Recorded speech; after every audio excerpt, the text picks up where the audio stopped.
But now the bright, the young, and the beautiful, and the brilliant, they were taken in that deportation. And they were taken for one primary purpose, and that was for the Babylonians to indoctrinate them in the ways of Babylon.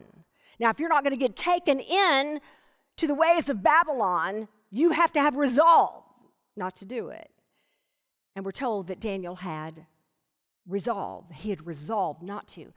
Now, I try to think, then how might we define resolve? I think that resolve means a decision that is made in advance, that you've already answered it, that you don't make that decision. I don't make that particular decision at the moment of decision. That decision was already made. That's resolve. I already know in advance I'm not going to do it. The answer is no. The answer is no. There's so many things, so many temptations that come to us that are in the heat of that moment. And that's when we cry out to God, and he says he's promised to always give us a way of escape. But resolve is when we go, there are certain things, I've just already made my mind up in advance. And Daniel had made his mind up in advance about a number of things, and one of them was prayer, that absolutely no one. I ask you today, who is it in your life that can keep you from praying? Who is such a distraction to you that they can keep you from praying? Who gets you out of your prayer groove? Who is it that can throw off all of that and get you out of focus?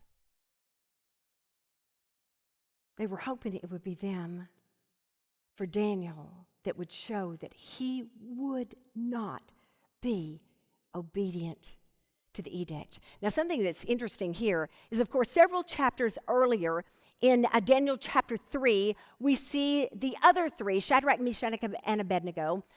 They have also been tested and tried because King Nebuchadnezzar, the king at the time that we open in Daniel chapter 6, the Persians have taken over.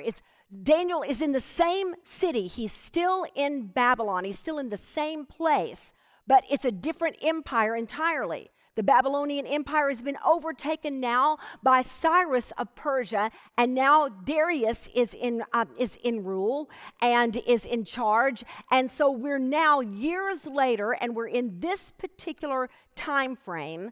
But in that time, when they had first come, Shadrach, Meshach, and Abednego had refused to bow down to the golden image that King Nebuchadnezzar, king of the empire of Babylon, had built for himself. And so in public, when everyone bowed, they remained standing. Very, very public opposition to an edict to praise anybody but God. But here, Daniel shows it in private. And I thought how important both of those are, and how all of us can expect to be tested in both ways. In how we're willing to stand when others bow to the idols of this world publicly, and then for the testing of our mettle privately. I was so intrigued by an excerpt out of one of the commentaries I studied for tonight's lesson. This is Dr. G.E. Goldengay out of Word Biblical on Daniel. And he says this: when prayer is fashionable, it is time to pray in secret. And he draws that from Matthew 6, 5, and 6, when it says, go into your closet and pray. Don't let your prayers be known for their many words. But when prayer is under pressure, to pray in secret is to give the appearance of fearing the king more than God. Then Dr. Goldengay goes on to quote another scholar by the name of Dr. Walter Wink out of his book, Naming the Powers. In fact, Daniel's seemingly innocuous act, stay with me here, was more revolutionary than outright rebellion would have been. Rebellion simply acknowledges the absoluteness and ultimacy of the emperor's power and attempts to seize it. Prayer denies that ultimacy altogether by acknowledging the higher power. I want to say that again. He said, rebellion is simply saying, yes, that is the supreme commander, and we are going to try to seize that power. But what the commentator is pointing out is this is much more revolutionary than that. This is saying, you have no power over me at all. You have no power to command me not to pray. You're completely stripped of all authority when it comes to what my God has commanded of me and what you insist upon for me.